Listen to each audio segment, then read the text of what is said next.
Please join me in welcoming to the stage the director of Learning How to Skate in a War Zone, If You're a Girl, Carol Dysinger, and the co-directors of St. Louis Superman, Smriti Mundhra and Sami Khan, as well as subject Bruce Franks Jr. Please welcome them as they come up.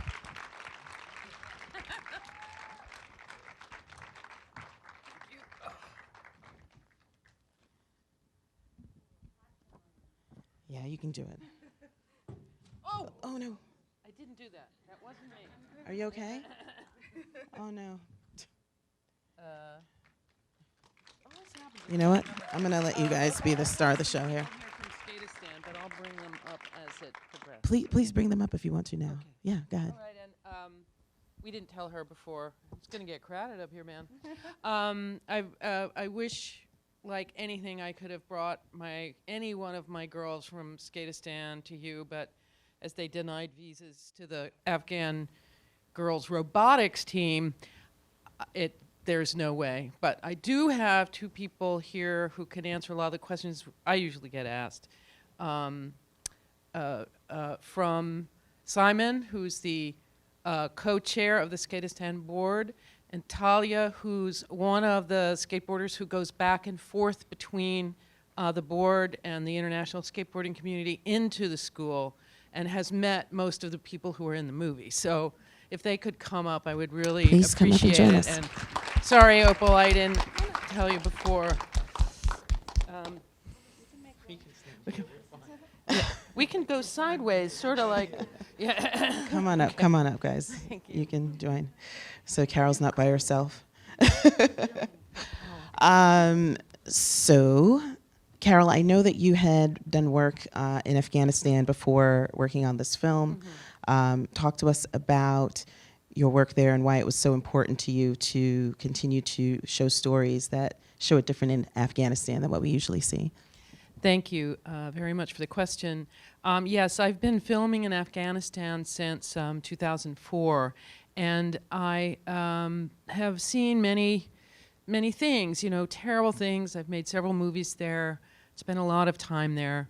But the thing is, as being a woman, no matter what situation I was in, I could always get shoved into the women's room. If ever there was danger, they would just like throw me in the women's room, and I would end up with the girls who would upend my purse and steal my makeup. And, and I love the girls of Afghanistan. I love them.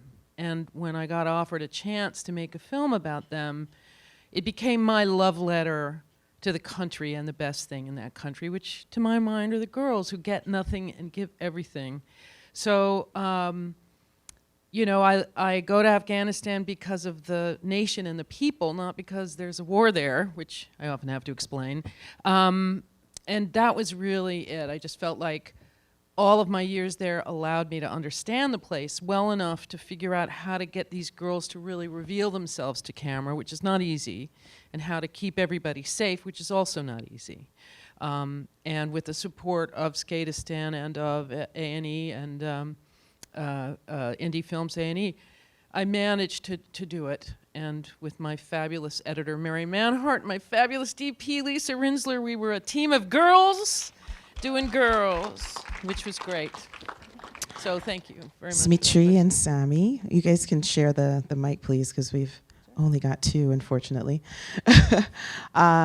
Please share with us about how you both came to work together on this project, bringing Bruce's story, and also I know that you sort of dropped in on him as a character, not necessarily with there being like a clear arc in place. Talk about how you teased out the story that we ultimately see on screen. You want to start? You start. Sure. Okay. I'll take the last one first. I think the thing that we found when we started looking at the dailies was the incredible trust that Bruce had given us, and the vulnerability he had given us to see almost his entire life. And once we saw that intimacy and that trust, we felt our responsibility was to basically get out of his way, to let him tell his story. So, there was debate about which sequence to put where, but and how much voiceover, but it was really capturing this moment in Bruce's life, which we were doing with him. Yeah, I mean, it's an incredible credit to our producer, Posi Tang, and our commissioning producers, Witness Al Jazeera, that they trusted us. I mean, it's to really take our time to discover, what this story, in this film would be in 25 minutes with Bruce. And I think we all just felt very compelled when we met Bruce that there was a story there. And we sort of started tracking the bill, but then the story became about so much more than that. So much more. Yeah, and I think it was a collaborative process between the three of us, to really find that story together. And I think I'll let Bruce speak for himself, but also a process of discovery for him, because the first thing when we spoke was we told Bruce that if you had 25, 30 minutes to tell your story, what would you say? And we really used that as our guide, and we continued to sort of talk to him about that as we were shooting. So yeah, please hand on the mic to Bruce, because I'd love to talk with you about the vulnerability that you show on screen. And this is about topic matter. It's not just personal. This is painful material that you were very open with the filmmakers about. Open on screen about. Talk to us about why you were able to go there with them and why it was important for you to share yourself so candidly. So when I go around and talk or when I mentor, I always say that our greatest superpower is storytelling and our ability to communicate, right? And so when Michael Brown was killed and after, there were many people that came to Ferguson and St. Louis that wanted to do stories. They wanted to do all of these different things. And most of them just didn't work out. And so when I met them, that was the first thing that was said was, hey, we're not here to tell your story. We're here to let you tell your own story. And I knew if we were going to tell an authentic story, right, like I had to be in this position of being uncomfortable, being vulnerable to the point where you get to see every aspect of my life, not just the ones that are going to make you feel good and, think that racism and all the things that we deal with is over. But understanding me as a black father, me going through mental health issues, me going through every single challenge and barrier that we had to face, and so many people have to face, not just me, right? And so the best way to portray that and on the platform that was given, and they did an amazing job of just kind of doing what they do as filmmakers and allowing that story to be told and not telling a story that they wanted to be told. Yeah, there were so many moments that I thought provided great points and sort of counterpoints of what you were facing. The slam sequence, for sure, was so gratifying to just see you kind of taking it in and then come back with it, and the hug at the end for the obvious sort of affirmation of what you bring to the community, and then you being very candid about your mental health struggles. You've ultimately decided to step away from politics. Talk about your experience after what we've seen on screen. So as everybody read, I resigned, and that was like the first decision in a long time that I actually made for myself, and realizing how important self-care is. But also leaving office gave me time to reflect on the work that I want to do and that I'm going to be doing. And I realized how important it is for me to do the work on the outside. There is a place in politics for folks, right? It's a good place to make change. It's a place to move us forward. But politics is for patient people that understand that this doesn't take overnight to change. And unfortunately, I am a black man in America raising black kids, and we see all too often what happens in many different situations. So I don't have that patience I have to fight from the outside. I have to force change from the outside, and I have to empower and ignite folks that live in those same communities. Because St. Louis is just like Baltimore, it's just like Philly, it's just like Chicago, it's just like Gary, Indiana, all of these different places, right? And so I need to be able to let folks know that, look, we can do it. And here's an example of what we can do, but let me help you take care of yourself as well. Let me help you get this idea that, you know, self-care is important and so on and so forth. So that's where me seeing this now and taking all of this in helped me realize that my fight is I'm a soldier. I have to be out here in the streets. I respect that. Yeah.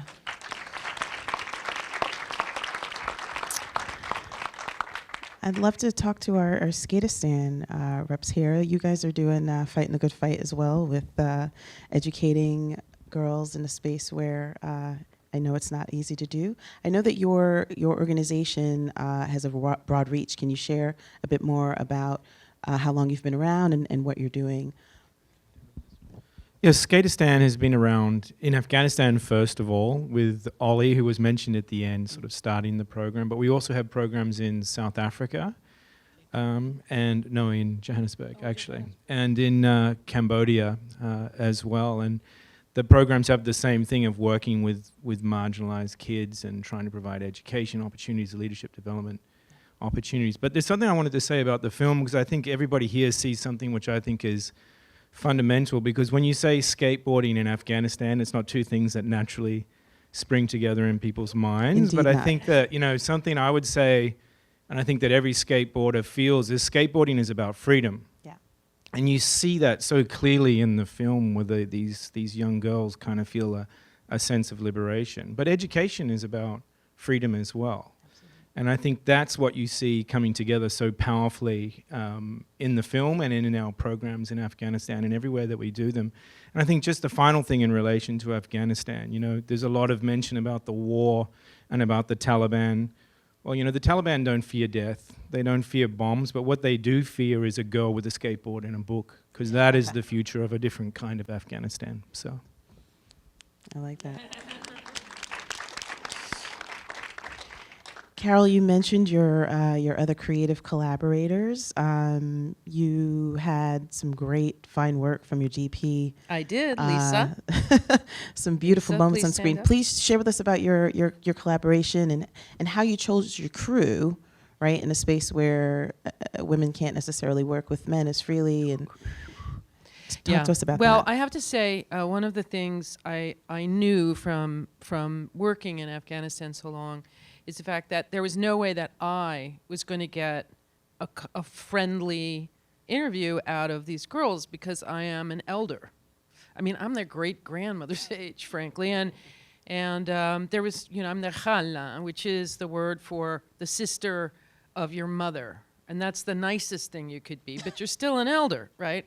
So I found a woman, Zama, who had left Afghanistan at the age of 3, and is now working as a cinematographer in the very beginning of her career. And I asked her to come. I wrote the questions for her, and I gave them to her to read, so that, and I said, say to these girls, which was true, that you have no idea what your childhood would have been like if you had not left Afghanistan. So please tell me what my childhood would have been had I stayed. Because they're generous. They'll open up in generosity, but they won't just open up because you ask. Like anybody who's been slammed by the government and everything around them, they're free to give, you know, love, but they're not going to be extracted from if they can help it. So I had to have an all-girl crew. We did bring on Tam, who was an Afghan who we trained to be a sound person, and she is now the leading sound woman in Kabul, which I'm very proud to say. And then, of course, I brought Lisa Rinsler, who's a very experienced, wonderful cinematographer, and who, you know, very few people say, oh, please take me to Afghanistan, I must go, but she did, so I did. And then last but not least, Mary Manhart, my editor, or the editor, whose incredible instinct for mischief really brought out the character of these girls and didn't allow them to be victims or like, you know, but just like kids fighting over sneakers, like kids fight over sneakers, you know. And I think it's something that our films keep getting programmed together, and I think it's something they share is the subversiveness of hope in a hopeless situation. The strength that takes to keep going, no matter what, you know, you see things, but love, and, you know, people say to me, I have no hope for Afghanistan. I'm like, well, you don't matter, you live here. They matter, and they have hope. And it may not be hope for them, like their mothers, it's hope for their kids, but it's like you just got to keep going in patience without, you know, being insane, going insane if you can help it, and just taking care of yourself. Like you say, you know, you have to take care of yourself.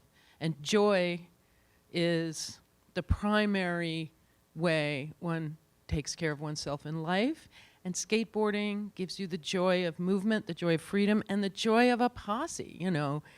Cross all the ethnic lines, laughing and making kind of dirty jokes, but not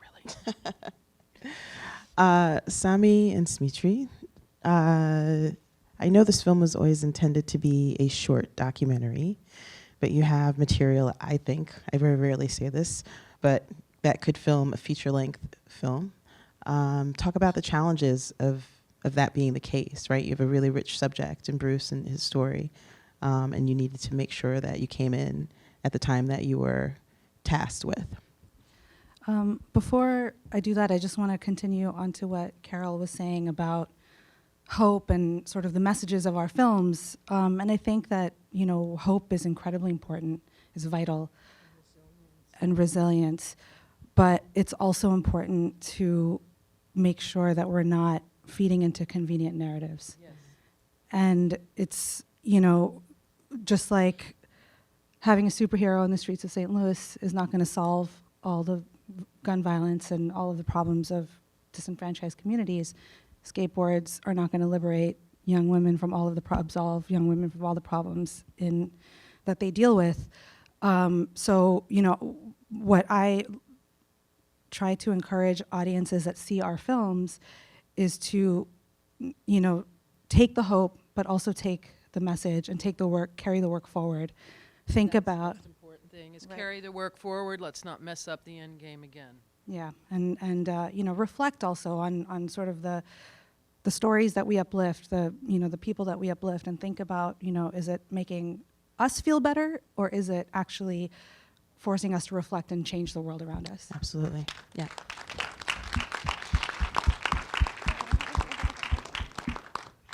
I didn't answer your question, though. No, talk to me about mining a rich topic, please.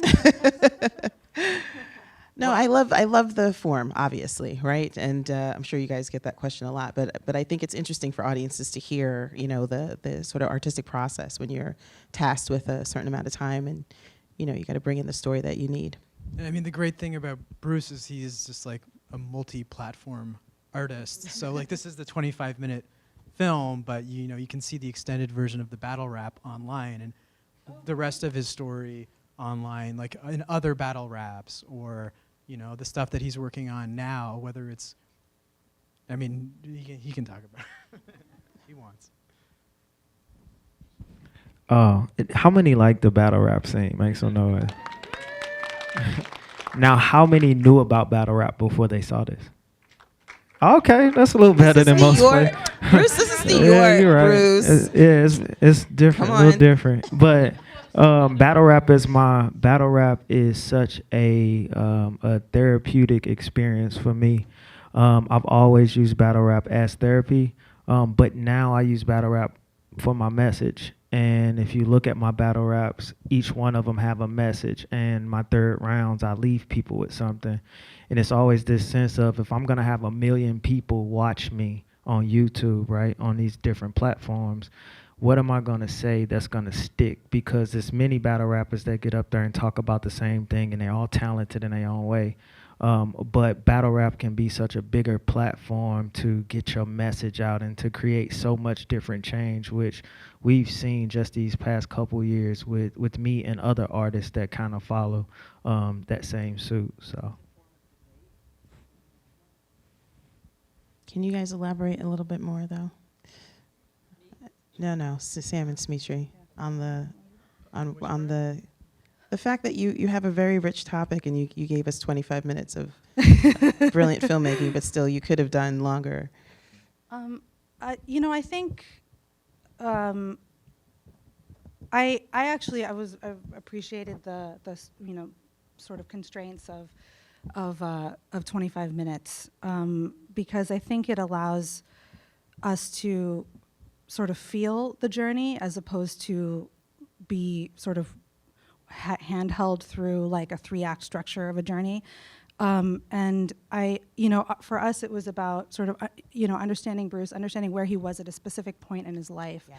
and then, sort of weaving together scenes and relationships and stories that will paint the larger picture, but, in small moments, like the bill is, his journey as a elected official, but his relationship to his son, is, I'm speaking for you, but his relationship for me as a filmmaker and for us as filmmakers was really, a coming of age story of a young black man in America.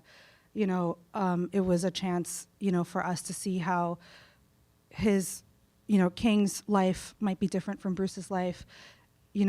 His childhood might be different from Bruce's childhood. Sort of it's all layered in there, with Bruce's brother, Bruce's life, King's life. So hopefully, it'll give people, the film will give people enough to think about and process and learn on their own. But, Bruce's journey is just beginning. There's a lot more to come. So maybe there'll be a future documentary one day. Oh, see, there we go. I'm going to open it up to the audience. I'm sure you guys have questions, so please raise your hand and I will. Yes. It's allowed. Go ahead. So I'm sorry, speak up a little bit. Some of the girls said they made money selling tea, and now they went to school. So how could they afford to do that? Do you want to ask both so I can just repeat them back for the audience?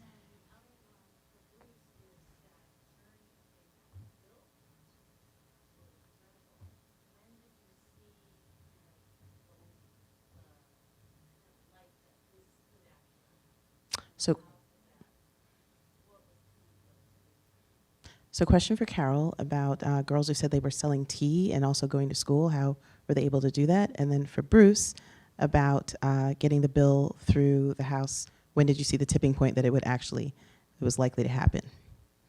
Well, understand that this is where the international skateboarding community comes in, is that they don't pay for school. I mean, and when she's selling tea, she was making money and then sneaking off to Skateistan.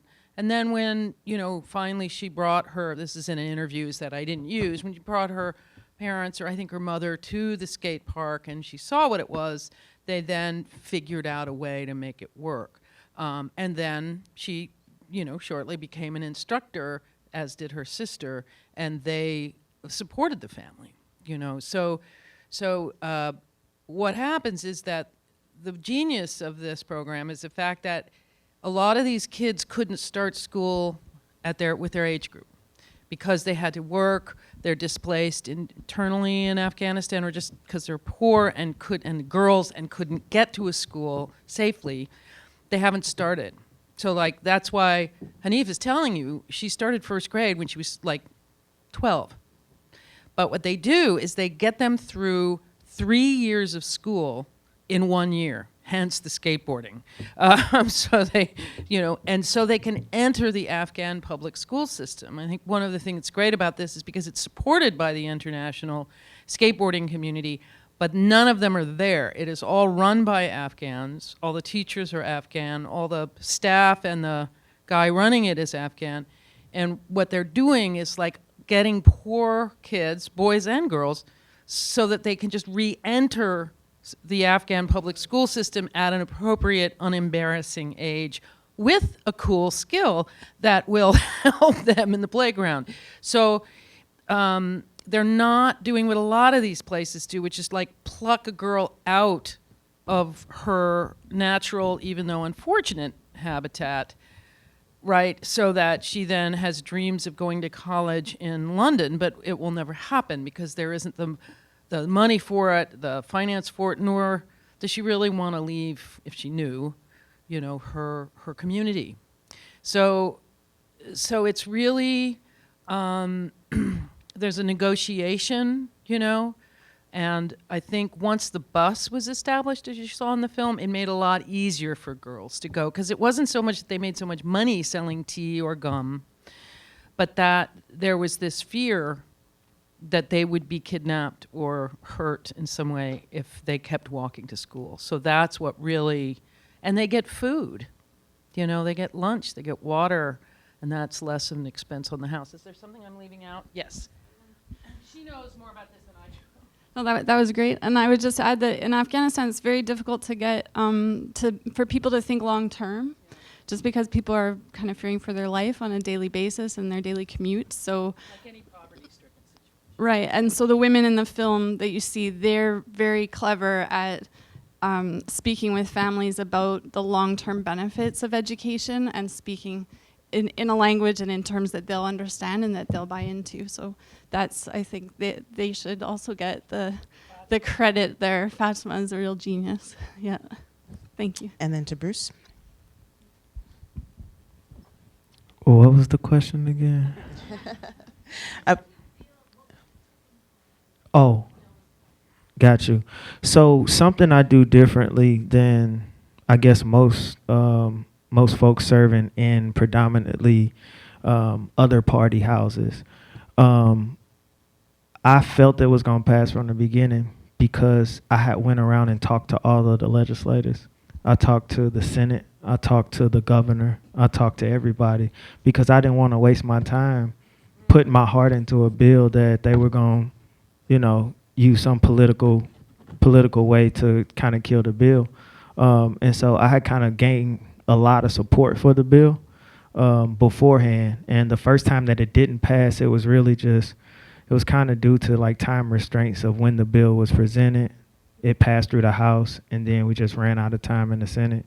So this time, it was a little bit more robust debate, though, which I got some pushback that was weird. But we end up getting it out, and then, as you saw, it passed the Senate 29-0. And when it passed the Senate, the person who was presiding over the Senate was the president pro tem, who ended up being the governor that signed the bill as well. So. Can I ask him one question before we wrap up?